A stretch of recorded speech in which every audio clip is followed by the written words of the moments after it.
DFO office ആക്രമിച്ച സംഭവത്തിൽ ആണ് PV അൻവറിനെ അറസ്റ്റ് ചെയ്തിട്ടുള്ളത്. PV അൻവറിന്റെ വീട്ടിൽ എത്തിയാണ് പോലീസ് സംഘം അറസ്റ്റ് രേഖപ്പെടുത്തിയത്.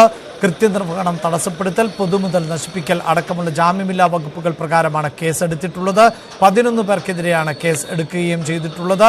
ഈ അറസ്റ്റിന് പിന്നിൽ ഭരണകൂട ഭീകരതയാണ് എന്നാണ് നേരത്തെ PV അൻവർ ഫേസ്ബുക്കിലൂടെ അടക്കം പ്രതികരിക്കുകയും ചെയ്തത്. ഇപ്പോൾ നിലമ്പൂർ ജില്ലാ ആശുപത്രിയിൽ വൈദ്യപരിശോധന തുടരുകയാണ്. ഡോക്ടറിന്റെ ക്യാബിനിൽ ആണ് ഇപ്പോൾ ഉള്ളത്. നേരത്തെ മറ്റ് പരിശോധനകൾ പൂർത്തിയാക്കിയിരുന്നു. ഇനി മെഡിക്കൽ റിപ്പോർട്ട് ലഭിച്ചതിന് ശേഷമായിരിക്കും പോലീസിന് അടുത്ത നടപടികളിലേക്ക് കടക്കാൻ സാധിക്കുകയുള്ളൂ. ആദിവാസി യുവാവ് മണിയുടെ മരണവുമായി ബന്ധപ്പെട്ട് ആയിരുന്നു വലിയ പ്രതിഷേധം ഉണ്ടായത്.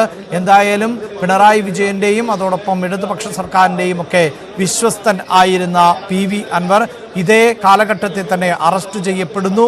ഇനി ജയിലിലേക്കാണോ എന്നതാണ് അറിയേണ്ടത്. മജിസ്ട്രേറ്റിന് മുന്നിൽ ഹാജരാക്കുമ്പോൾ ജാമ്യം അനുവദിക്കുന്നില്ല എങ്കിൽ തീർച്ചയായും PV അൻവർ ജയിലിലേക്ക് തന്നെ പോകുന്ന സാഹചര്യം ആണ് ഉണ്ടാകുന്നത്.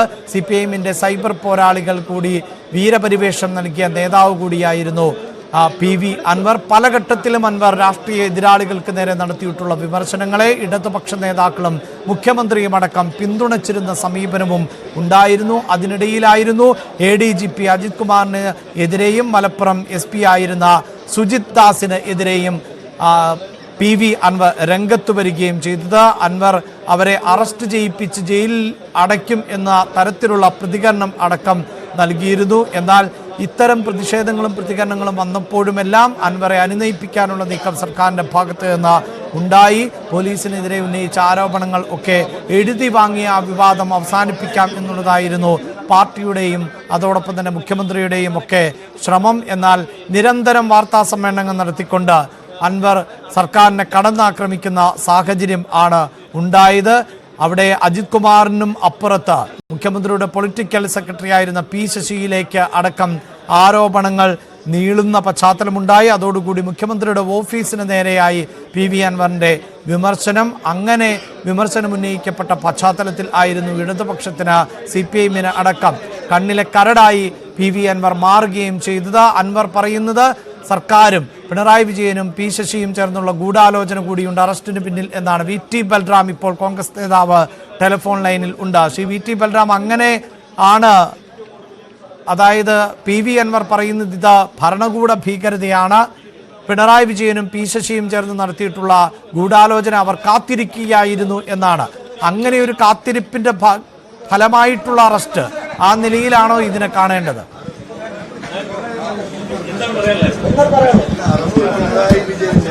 യെസ്, അൻവറിന്റെ പ്രതികരണം. പോലീസിനെ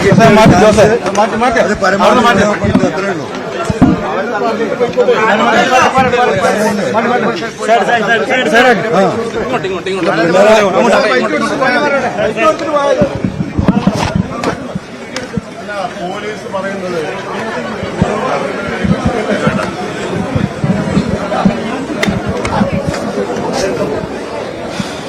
അഭിലാഷ വൈദ്യപരിശോധന പൂർത്തിയാക്കി PV അൻവറിന് ഇപ്പോൾ പോലീസ് ജീപ്പിൽ കയറ്റിയിരിക്കുന്നു. കോടതിയിലേക്ക് കൊണ്ടുപോകാൻ, മജിസ്ട്രേറ്റിന്റെ വീട്ടിലേക്ക് കൊണ്ടുപോകാൻ അൻവറിനെ വാഹനത്തിൽ കയറ്റിയിരിക്കുന്നു.